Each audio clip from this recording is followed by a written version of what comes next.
அருள்குருநாதர் பீடமை வருகிற பெருவிழா நம்முடைய மேட்டுப்பாளைய நண்பர்கள் எல்லாருமே அதில் நல்ல நிறைவாக கலந்து கொண்டீங்க. குருநாதருடைய திருவடியை வணங்குவதற்காக ஒரு அருமையான வாய்ப்பு நமக்கு கிடைக்கப்பட்டிருக்கிறது. ஐயா முதல்ல சென்னையில் இருந்தாங்க, நமக்கு மிக அருகாமையில் 2 மணி நேரம் பயணம் செஞ்சால் ஐயாவை தெரிவிக்கலாம். அதில் நமக்கு இந்த திருமணத்தின் சார்பாக ஒரு 2 செய்திகளை நாம் காணொலியில் கொடுத்துருந்தோம். சில பேர் பார்த்துருப்பீங்க, சில பேர் கவனித்திருக்க மாட்டீங்க. அந்த குரூப்பில், வாட்ஸ்அப் குரூப்பில் இருக்கிறவங்க பார்த்துருப்பீங்க. 2 செய்தி. ஒன்று, மாதத்துக்கு ஒரு முறை அந்தந்த திருக்கூட்டத்திலிருந்து ஒரு 5 அன்பர்கள், அதாவது ஏதாவது ஒரு தேதி அதை நீங்கள் கலந்து கொண்டு சொல்லலாம். இப்போ 5ஆம் தேதினா 5ஆம் தேதி, 7ஆம் தேதினா 7ஆம் தேதி, ஏதோ ஒரு தேதியில் காலை அங்கே வந்துட்டு இரவு வரைக்கும் ஒரு 5 அன்பர்கள் திருமணத்தில் தொண்டு செய்ய வேண்டும். குருநாதருக்கு நின்று கொண்டு அவர் காலையில் பூசை தொடங்கி, அவர் காலையில் அந்த ஆன்மார்த்த பூசைக்கு நம்ம அந்த அபிஷேக பொருள் எடுத்து கொடுக்கிறது, அந்த பாத்திரங்கள் விளக்குகளை எல்லாம் ஏற்றுக் கொடுப்பது, அந்த விளக்குகளை தூய்மை செய்வது, அந்த அரங்கத்தை தூய்மை செய்வது, அப்புறம் அந்த நாள்தோறும் ஐயாவை பார்க்க வரக்கூடிய ஐயா ஒரு நாளைக்கு 5 பேர் வரலாம், ஒரு நாளைக்கு 50 பேர் வரலாம். எத்தனை பேர் வந்தாலும் அத்தனை பேருக்கு அந்த அமுது உண்டு. குருநாதரை எப்போ பார்க்க வந்தாலும் 3 வேளை தரிசிக்கு வரக்கூடிய ஐயா திருமணங்களுக்கு திருமணத்தில் அமுது சிறப்பாக செய்ய நம்ம திட்டமிட்டிருக்கிறோம். அதனால அந்த அமுது பணிக்கு அங்கே சமையல்காரர் இருப்பார். இருந்தாலும் போதின்னு ஒரு 15 பேர் 20 பேர் இருக்கிறாங்கன்னா அவர் ஒருத்தர் நாள் அதை செய்ய முடியாது. அவருக்கு உதவி செய்வது, வர அடியார்களுக்கு பரிமாறுவது, மனத்தை தூய்மை செய்வது, என்று இப்ப சொன்னதுங்க சரியை கொண்டு சரியை கிரிய யோகம் ஞானம் என்று சொல்வதில்லை. திருக்கோயிலில் செய்வதும் குருநாதருக்கு செய்வதும் ஒன்றுதான். நமக்கு குருநாதருக்கு அந்த திருத்தொண்டு செய்வதற்கான வாய்ப்பு மாதத்துல ஒரு முறை.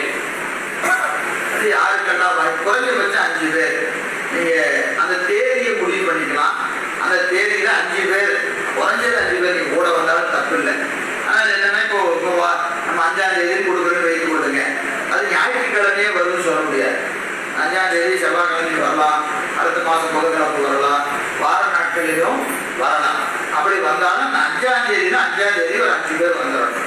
அதை நீங்க மாற்றிக்கொள்ளலாம். இப்போ இந்த மாதம் 5 பேர் வந்தா அடுத்த மாதம் என்ன செய்யலாம், வேற 5 பேர் வந்தாங்க, லீவு போட்டு வந்து சிறப்பா இருக்குங்க அப்படின்னு இந்த மாதம் 5 பேர், அடுத்த மாதம் ஒரு 20 பேர் இருக்கிறீங்கன்னு வச்சுக்கோங்க. உதாரணத்துக்கு இந்த தொண்டுக்கு வருவதற்கு ஒரு 20 நண்பர்கள் தயாராக இருந்தால் மாதம் 5 பேர் வந்தா கூட நீங்க அடுத்து வருவதற்கு 4 மாதம் ஆகும். அப்போ உங்களுக்கு அந்த லீவு போடுற பிரச்சனை இருக்க. ஒரு 4 மாசத்துக்கு ஒரு தடவை ஒரு நாள் லீவு போடுறதுங்கிறது ஒரு பிரச்சனை இருக்கு. அதாவது லீவு நாளில் வந்துட்டா அது நமக்கு தேவையில்லை, அந்த லீவு நமக்கு தேவைப்படாது.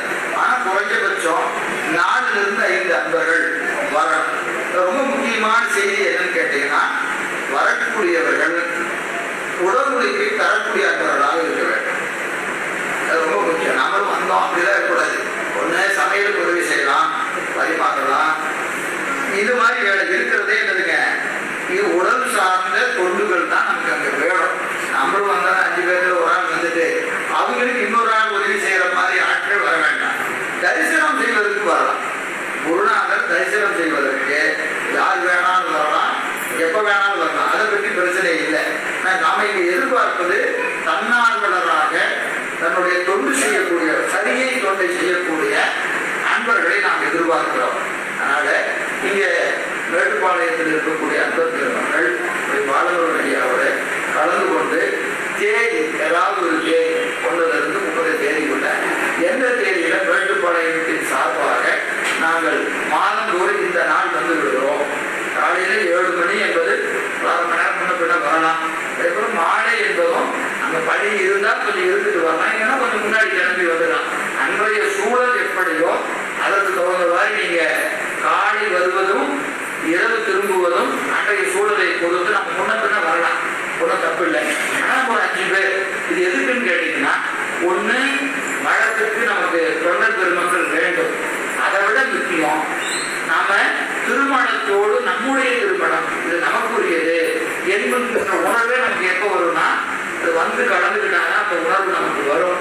அதுவும் மாதத்தில் ஒரு முறை குருநாதர் தரிசிக்கிற ஒரு வாய்ப்பு நமக்கு அமையப்படுகிறது. நமக்கு அது மிகப்பெரிய ஒரு வாய்ப்பு. குருநாதர் திருவடியில் இருந்து ஒரு நாள் கொடுக்க அவருக்கு தொண்டு செய்யக்கூடிய ஒரு வாய்ப்பு நமக்கு கிடைக்கும். எனவே அந்த ஒரு தொண்டிலை மேட்டுப்பாளையத்தினுடைய அடியார் மக்கள் கலந்து கொள்ள வேண்டும் என்று நம்முடைய தமிழ் செய்த ஞான திருமணத்தின் வாயிலாக உங்களுடைய திருவடிகளை எல்லாம் வேண்டி கேட்டுக்கொள்கிறோம். இது ஒரு செய்தி. இரண்டாவது செய்தி, நமக்கு இந்த திருமணத்தின் நிர்வாகம் சார்ந்து மாதந்தோறும் நிறைய செலவுகள் இருக்கிறது. என்ன அப்படின்னு கேட்டீங்கன்னா, இப்போ ஒரு டிரைவர் போடணும், ஒரு சமையல்காரர், வரக்கூடிய அடியார்களுக்கு மாதந்தோறும் நமக்கு ஒழுங்க அமுது செய்கின்ற பணி, தங்கள் வீடு, இப்படி நிறைய செலவுகள் இருக்கிறது. இந்த செலவுகள்ல நீங்க மாதத்துல ஏதாவது ஒரு தொகை ஐயாட்ட யாரெல்லாம் தீக்க வாங்கி இருக்கிறீர்களோ அவர்களுக்கு வாய்ப்புக்கு தக்கவாறு குறைஞ்சபட்சம் எதுவாக இருந்தாலும் பரவாயில்ல, மேக்சிமம் நமக்கு ஒரு 500, 1000, 2000 இருந்தால் சிறப்பு. இல்லைனாலும் என்னால் வர முடியாதுங்க, 100 தான் முடியும், 200 தான் முடியும், அப்படி இருந்தாலும் பரவாயில்ல. ஐயாட்ட தீக்க வாங்கிய அன்பர்கள் கட்டாயம் தன்னுடைய பங்களிப்பை ஏதாவது ஒரு வகையில குறைஞ்சபட்ச தொகையை கொடுக்கணும் என்பது கட்டாயம் கிடையாது. உங்களுக்கு ஒரு வேண்டுகோளாக நாங்கள் வைக்கிறோம். காரணம், இந்த மடம் வருகிற காலங்களிலே நமது விழாவில் நீங்களாம் கேட்டிருப்பீங்க, ஒரு 5 ஏக்கர் அளவில் இடம் வாங்கி அது மிக சிறந்த வகையில் பல்வேறு திட்டங்கள் அந்த திருமணத்தின் சார்பாக நாம் சிந்தித்திருக்கிறோம். அதில் சித்தாந்த வகுப்பு, திருமுறை வகுப்பு, நூலகம், அதில் ஒரு அருமையான ஒரு சாத்திர கோயில்கள், இன்னும் பல திட்டங்கள் நம்ம அந்த திருமணத்தின் சார்பாக செய்ய வேண்டும் என்று சிந்தித்திருக்கிறோம். அந்த பெருமான் எவ்வளவு நமக்கு வாய்ப்பு கொடுக்கிறாரோ அதை செய்யணும். எவ்வளவு விரைவாக செய்ய முடியுமோ அவ்வளவு விரைவாக செய்யணும். அதனால உங்களுக்கு எவ்வளவு இயலுமோ அதை நீங்கள் மாதந்தோறும் கொடுக்கலாம். அதான் ஒரு என்னன்னு கேட்டீங்கன்னா, முடிஞ்ச வரைக்கும் நீங்கள் பேங்க்ல இந்த இசிஎஸ்ன்னு ஒன்று இருக்கு, எத்தனை பேர் தெரியல எனக்கு தெரியல. இசிஎஸ் அதாவது ஆட்டோமேட்டிக்காக டெபிட் ஆயிடும். உங்களுடைய பேங்க் அக்கௌண்ட்ல போய் உதாரணத்துக்கு நான் 500 ரூபா கொடுக்கலான்னு இருக்கிறேன் அப்படின்னா, நீங்க உங்க பேங்க்ல போய் மேனேஜரை பார்த்தீங்கன்னா, ஐயா இந்த மடத்துக்கு இந்த அக்கௌண்ட் நம்பருக்கு மாசம் 5000 ரூபா அனுப்பணும் அப்படின்னு சொன்னீங்கன்னா ஒரு ஃபார்ம் கொடுப்பாங்க. அந்த ஃபார்ம்ல உங்களுடைய அக்கௌண்ட் நம்பர்ல எழுதி, நம்ம மடத்தினுடைய அக்கௌண்ட் நம்பர்ல எழுதி, இந்த தேதி 5ஆம் தேதி அன்னைக்கு நம்ம அக்கௌண்ட்ல 500 ரூபா அனுப்பிச்சிடலாம், இல்லை 7ஆம் தேதி அனுப்பிச்சிடலாம், 20ஆம் தேதி, ஏதோ ஒரு தேதி உங்களுக்கு எது சௌகரியமான தேதியோ அந்த தேதியை குறித்து நீங்க அந்த அப்ளிகேஷனை பேங்க்ல கொடுத்துட்டீங்கன்னா ஆட்டோமேட்டிக்கா அந்த தேதியில உங்க அக்கௌண்ட் இருந்து மடத்தோட அக்கௌண்ட்டுக்கு அந்த பணம் வந்துடும். இது எதுக்குன்னு கேட்டீங்கன்னா, ஒவ்வொருவருக்கும் பாலமுருகன் ஐயாவே இருக்கிறார் வைத்து கொள்ளுங்க, இவருக்கு நீங்க 500 ரூபா கொடுக்குறீங்க. இப்போ 50 பேர் கொடுக்குறீங்கன்னா ஒரு 50 பேர்த்தையும் மாசம் வாங்கணும், அதை மடத்துக்கு அனுப்பணும். இது என்னன்னு கேட்டீங்கன்னா, ஏதாவது ஒரு சூழ்நிலையில அவருக்கு பணிச்சூழல்னாலேயோ உங்களுடைய பணிச்சூழல்னாலேயோ ஒரு கால எல்லையில இது நம்ம ஒரு தொய்வு வந்துடும். தொடர்ந்து கொடுக்குறப்போ என்ன வந்துடும், ஒரு தொய்வு வந்துடும். இது இசிஎஸ்ல போயிடுச்சுன்னா அதை நம்ம மறந்துடலாம். நீங்க அவங்களை பாலம் பண்ண வேண்டியதில்லை, நீங்க அவரை பாலம் பண்ண வேண்டியதில்லை. அந்த தேதியான அந்த 100, 200, 500 ஆட்டோமேட்டிக்கா என்ன ஆகிடும், அந்த அக்கௌண்ட்டுக்கு போயிடும். இப்போ நம்ம அது ஒரு வேலையா மனசுல வச்சுக்கிட்டு இதை ஃபாலோ பண்ண வேண்டிய அவசியம் இருக்காது. அதுல யாருக்காவது இல்லை கொஞ்சம் சந்தேகம் இருந்தா பாலனுடைய கேளுங்க, அடியெல்லாம் தொடர்பு கொள்ளுங்க. ஒரு 2 பேர் பண்ணிட்டீங்கன்னா அப்படியே அவரை வச்சு பண்ணிக்கலாம். ஒரு அரை நாள் நீங்க செலவு செய்யணும். ஆனா திருப்பி இதுக்காக நம்ம அந்த ப்ராசஸை மறந்துடலாம். பணம் கொடுக்கணுங்கிற ப்ராசஸையே மறந்துடலாம். முடிஞ்ச வரைக்கும் இல்லை எனக்கு அக்கௌண்ட் இல்லை, எனக்கு தெரியாது, எனக்கு விருப்பம் இல்லை, நான் வேணா காசு கொடுத்துருங்க அப்படின்னா, அப்படி யாராவது இருக்கிறவங்க பாலமுருகன் ஐயாட்ட கொடுத்தீங்கன்னா அதையும் அவர் வாங்கி நம்ம திருமணத்துக்கு அனுப்பிடுவார். இது எதுவும் கட்டாயம் கிடையாது. வாய்ப்பு இருக்கிற அன்பர்கள் வாய்ப்புக்கு தக்கவாறு இந்த தொழிலை பங்கு பெறுமாறு திருமணத்தின் சார்பாக கேட்டுக்கொள்கிறோம்.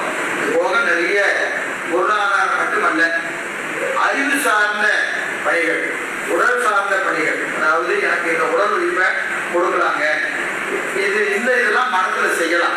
உதாரணத்துக்கு இந்த தொண்டு செஞ்சா நல்லா இருக்குங்க, நான் பொறுப்படுகிறேன், நான் மனத்துல இருந்து இதை செஞ்சு கொடுக்குறேன், ஒரு 10 பேரை கூட்டிட்டு நான் ஒரு 2 நாள் இருந்து இந்த பணியை நான் செய்து கொடுக்குறேன்.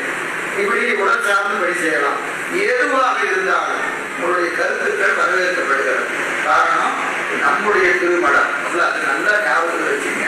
நம்முடைய திருமணம் நம்முடைய குரு மரபு சோமசுந்தர நாயகர், மறைமலையடிகள், ஆளுநரடிகள், ஆளுநரசரியா போன்ற பெருமக்கள் திருவடியை ஒற்றி நம்முடைய குருநாதர் இவ்வளவு எளிமையான ஒரு குருநாதர் நமக்கு வாய்ப்பு பெற்றது நம்மளாம் செஞ்ச தவம். இந்த வகையில இந்த திருமணத்தினுடைய வளர்ச்சிக்கு நீங்கள் உங்களால் இயன்ற பங்களிப்பு அறிவாலோ உடலாலோ எந்த வகையிலாலோ திருமணத்தோடு தொடர்ந்து நீங்க இருக்கணும். தொடர்புலேயே இருக்கணும். ஏதோ ஒரு வகையில தொடர்புல இருக்கணும். ஆங்கிலத்தில் கீப் இன் டச் அப்படின்னு சொல்லுவாங்க.